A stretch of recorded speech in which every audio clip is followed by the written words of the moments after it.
Susie, can you give us a little overview on the programme that you successfully led? Okay, thank you. Well, Al Johara was the brainchild of Graham Ma, who was the CEO at Vodafone at the time. And I'd worked with Graham for several years in New Zealand and Australia, and we'd already been in Qatar for 2 years. But we weren't making the headway into the local community that we'd hoped, neither in recruitment nor in making sales to that community. And he came to me one day and he said, Susie, I want you to start a channel for Qatari women. And I said, oh, okay. And it was very good because it aligned perfectly with the Qatar National Vision 2030, which is to, one of the segments of that is to empower and employ local women. But also it aligned with the Vodafone strategies of innovation and Qatarisation, a real necessity when you're operating in that region. So off I set, and after a few challenges, quite a few challenges actually, I managed to launch the Al Johara channel with Team 1, trained and operating. And after 3 months, a further team was trained and operated. Okay.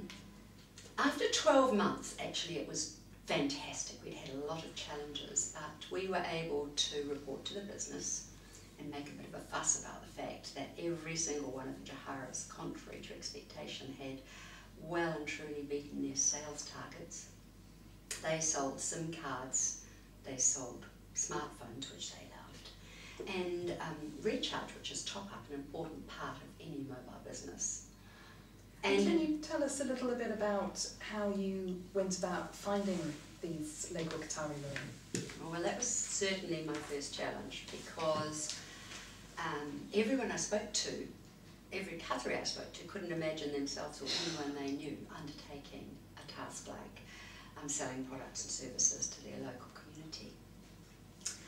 So eventually, after some time, I managed to get the names of some people from the Social Development Centre. They were reluctant to give them to us, and we eventually managed to bring 15 women into the office for their first assessments. And that was unusual, actually getting them to come to the office? Yes. None of them had ever been to a commercial office before. None had ever worked. And whilst I was prepared, I thought, with you know, a closed room and translated presentations and a good translator to support me, actually, it was a staggering adjustment of my expectations and I guess theirs, as I realised I could see no one and understand nothing they said. And you couldn't see anyone because they were fully veiled? Completely, yeah. And importantly, I noticed then, to my surprise, that no one spoke to anybody else because they didn't know each other. Okay. And that's normal in their society for that group. So very different from anybody you've trained in the past then? Correct, yes. Okay, and it's a tough environment for female Qataris, as the statistics show that even though far more Qatari women than men attend university, 63% women and 37% men, Qatari women are underrepresented in the workplace in almost inverse numbers, 33% women and 67% men, with lack of job opportunities accounting for nearly half the reasons for unemployment. These statistics, in fact, are largely unchanged since 2007. What other challenges did you see these local Qatari women having to overcome? It's a big question. You're right, there's 2 women to 1 man in the universities, and the thing is that the men, the boys, are brought up knowing that they will inherit the company or the business that they had. They can easily get into government roles, military roles, without a degree. And they have their own lives. They have cars and hobbies and can do whatever they want with their socially with their friends. The girls can't. So they very much centre their lives around their university and their studies, those ones that are going there. And once they graduate, their families may not be happy for them to work in a mixed environment. There are certainly boundaries about women reporting to men, and even more so about men reporting to women. For sure. So the leadership ladder is a challenge for the more traditional people. There are some wonderful, wonderful role models, but these are just very, very basic premises to overcome. I found in training that one of my biggest challenges was to overcome their traditional demure demeanour. Okay. When, in fact, being a confident entrepreneur requires a lot more different skills. And so it required the women to be entrepreneurs. Can you explain a little bit more about that? Yes. So the idea was originally, of course, things had to evolve and change because I had no idea about the restrictions that we would encounter. What sort of restrictions were they? Women like these women that I eventually grew into teams, many had never been to a shopping mall. They don't go out on their own or unaccompanied often by men. And they really, their whole lives are centred around their families. Right. So finding ways to help them also to interact in a commercial sense, you know, inventory and cash reconciliation is a straightforward part of it. The biggest challenge was definitely the 90% of the training, which was about presenting themselves, being in themselves, and being able to be present and confident to ask for a sale. Right. Even from another woman, let alone a man. So that was definitely a journey for all of us. I had to change the business model, and in fact it evolved to 3 different business models within the teams because of the varying restrictions according to the various families. Some were more able to go out amongst the community than others. Right, okay. And despite these challenges, of which there were many, your program was a huge success story. Of all the Joharas that you trained and developed, yes. Who in particular stands out for you? That's a hard question because every one of them was a pioneer. They really were spectacularly brave. Yes. There are 2 actually, both named Fatma. And first Fatma is 52. She has 9 children and 5 grandchildren. And that's not unusual, is it? Actually, that's pretty light on the children department. And she never went to school, so she couldn't read or write. I didn't know that when I employed her. In fact, she came in with her daughter, hoping that we would employ her. And I immediately took to Fatima because she was so vibrant. I couldn't actually see anything. She took one layer of her veil off so I could see her eyes, and I just reacted to her wonderful attitude and energy, and so I wanted her to join us. Even though she wanted you to take her daughter? Yes. So I suggested that perhaps it wasn't the time for her daughter to be a part of it, and she said, well, no, if you've got to take my daughter too. And I said, well, I couldn't give 2 targets to the one household, and she said, I promise we'll never miss target. And if you take her for the training, I will come too. So she was an extraordinarily inspirational woman. I didn't know at that time that she had restrictions in education, but she was smart. She had evolved some stunning systems and processes to help her. She never missed any of her. She exceeded her targets and was well prepared with inventory and cash. And so she was very innovative, as you've described, introducing systems, yes. Brave, courageous, determined. Totally. And what other characteristics did she display? Leadership characteristics? Well, she was flexible, and she, as I said, she evolved her own processes because she had to be home every day and have the family meal on the floor at 2 p.m. without fail. Right. And she really wasn't allowed out of the house after sort of 4 p.m. And she couldn't go out into the community. Right. And yet she was the most extraordinary salesperson. She evolved a structure and a network of organisation that left me breathless at times. And she was a personable, passionate woman who put everyone ahead of her. But she hungered for the success. Right, so there was some real drive there. And the other Fatma was less restricted. She had married at 14 and had 7 children, and then her husband divorced her, so she brought them up within her family support. But she also was hungry to pursue an opportunity for herself, but she evolved in different ways and pushed many different boundaries.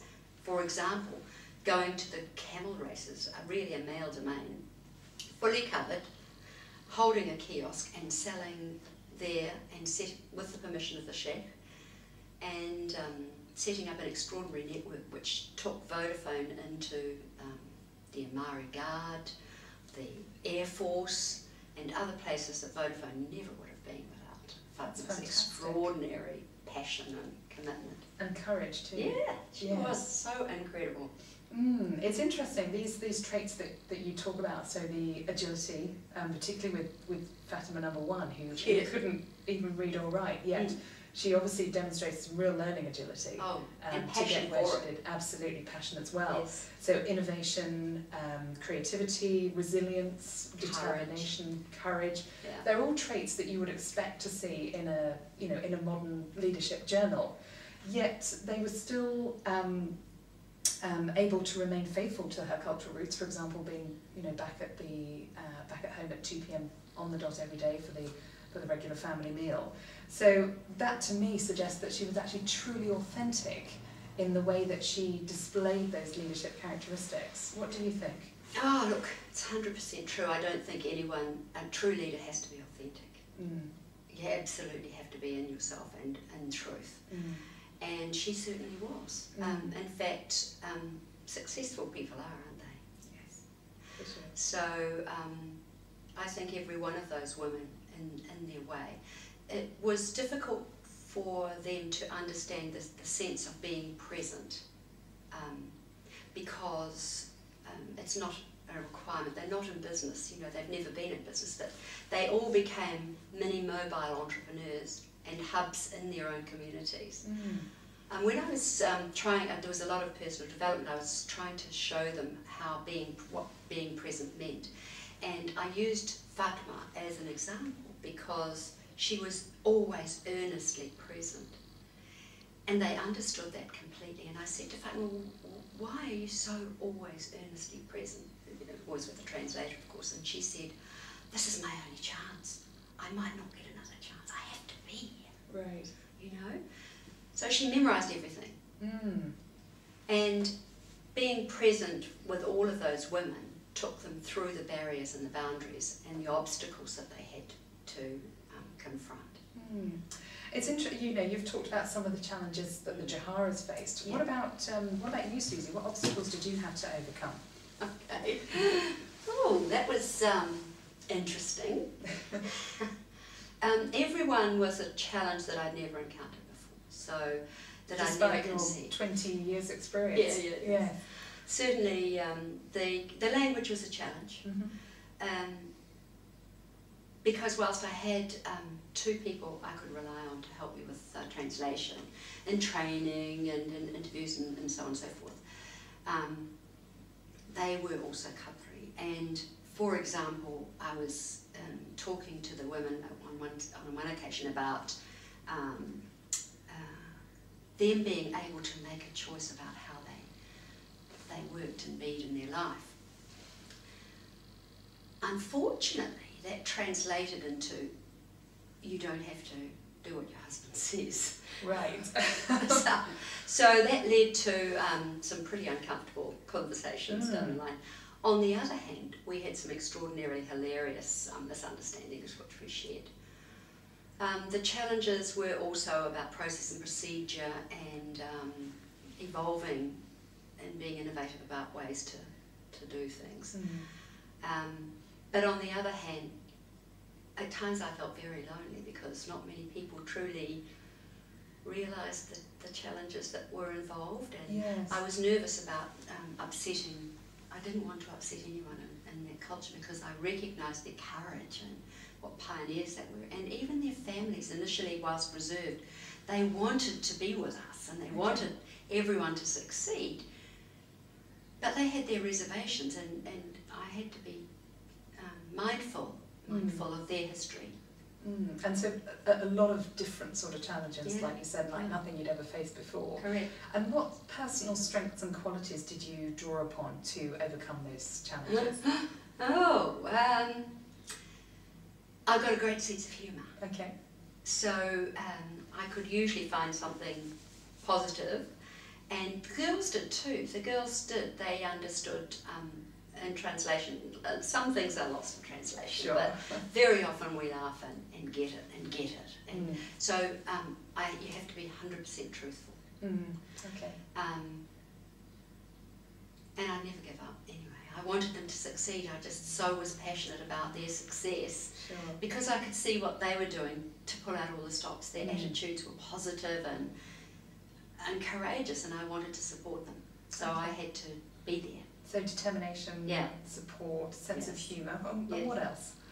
Certainly my experience. I've had experience in various leadership roles in my career, and I was lucky to be able to call on all of those to support me as well. And certainly you had to be quite innovative and resilient as well. I think with all those different barriers you describe, and navigating through that, you couldn't just stick to one step process. No. Okay. And so it's interesting that these strengths and qualities that you had to display are actually very similar to those that the Joharas displayed in the end as well. What other similarities do you see between yourself and these Qatari women? It's fascinating because it was humanity. Right. Womanness.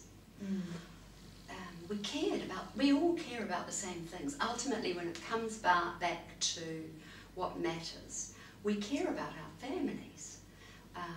We have aspirations. They may be personal aspirations or certainly aspirations for our children. So a vision of some kind. On the first day they came, they all wrote down their goals. I still have them. And honestly, within 6 months, those goals were achieved. Fantastic. So being aspirational and caring, it was incredibly helpful for me to go to their homes. Right. We shared our celebrations and our disappointments. There was one of our girls, woman, 35, she was struggling. She was still finishing her primary school. She had 3 unhappy marriages, and she wasn't doing so well, and she would have disappointments because when she didn't pass, they put this red sort of stamp on the papers, and she interpreted it as tomatoes. We would all, be so empathetic about Gear's tomatoes. Yes. On the other hand, there'd be unbelievable joy when someone passed exams, got a driver's license. Some of them did learn to drive and even bought a car. Their families flourished, and when they were doing well, we all celebrated together. So it was transformational for many of these women. Yeah, it was brilliant, and we all care about, as I say, the same things matter to us as human beings. Okay, and what were some of the defining moments of the programme for you and your Joharas? Okay. Absolutely, when I had prepared for my assessment centre, and everything was translated and looking wonderful in the room, and had a separate room for the men, the fathers who came, because they weren't allowed to be exposed to men and so on. But when I actually started to talk to them, and I realised the vast task that I had, the gap that needed to be bridged. So that was a defining moment. Certainly them coming to my home was, for them, I think, defining. Every defining moment for me was also one for them. Right. So when they came to my home, they wanted to see what was in the fridge. They didn't actually like the food I prepared for them. I came to love their food, but we learnt a lot from each other. They came to my place. They'd be delivered by their husbands and fathers to the door of my home, and off would come their buyers, and we would have disco during the day, or workshops. We shared common experiences, and I think that brought us further and further towards connecting, and therefore really, really identifying with the common goals and aspirations that we had. So a lot of teamwork. Yeah. Yeah. Okay, and so sort of having come from very separate communities, and on the first day they didn't even talk to each other. No. What was it like at the end? Like a family, definitely like a family. So it was in some ways a bit of a disadvantage. They came to the office every week for a meeting, and sometimes there were several whose husbands and fathers would come and wait in the car park for them over that whole period of time. So there was a degree of trust from the family, but also still the care and caution. And we'd arrive, and of course there's always the long greetings and carrying on, and so the phones would have to be off, which is always a big thing. And then it would take a long time for everyone to update each other with the news and the family news and so on and so forth. But they also celebrated each other's business success. Whilst they were quite competitive, some of them. Okay. And you know, we had one prize was a trip to Hajj for one of the Joharas and her husband. They keenly fought for that. I can imagine. So at the end we were utterly like a family. We celebrated and rejoiced for every success, and still do. That's great. It's very, very good. And if you were asked to lead in a similar situation again, what would you do the same and what would you do differently? Wow, that's a big question. I would wish I'd know the language, so I could be able to. We actually get each other. You can actually get someone without the language, but that would have made it easier for me and them. As well, I would really wish that I had a government sponsor, a male government sponsor, because that would have meant we had much, much more community support to get into places that they needed to go to expand their business and become sustainable entrepreneurs.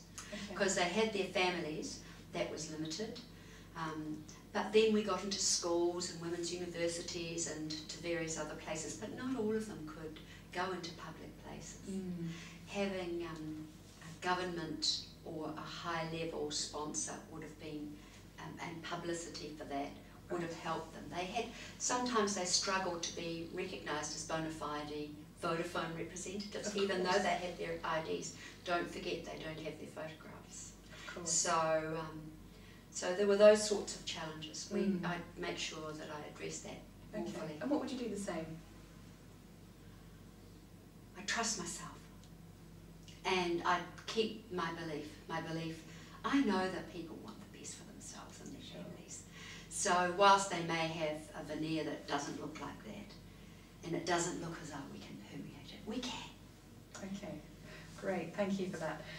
In the Middle East, some measures are now being taken to increase women's participation in the workforce and in leadership positions as well. For example, in 2012, the UAE government made it compulsory for corporations and government agencies to include women on the board of their directors. However, in a recent article in The Edge magazine about the rise of Qatari women in the workplace, a local talent consultancy questioned whether the future is female.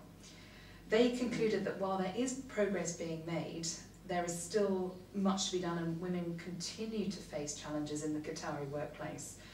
What do you think could be done to maximise female inclusion and diversity in the workplace? Well, it's a big question as well, and yes, they're educated, and they want to work and they want to do. The younger women between the ages of 25 and 35 are keen to work, and even when they have families, because they have family support and help at home, they can work. The challenge is definitely around the social, cultural, traditional norms, which are somewhat restrictive. And there are some spectacular role models. For example, Bathina Al-Ansari, Arab Woman of the Year in 2012, I think. She was brought up by her parents and her father saying, "You are a leader," from a little girl. So she believed that, and she jolly well is, she's spectacular. But it would be helpful to have more men setting themselves up as spokeswomen in support of women in work and leadership, and sharing. It's not a matter of disempowerment for men. and I wouldn't use the word empowering women because it can be misinterpreted like that by some men. And that was one of the challenges I faced.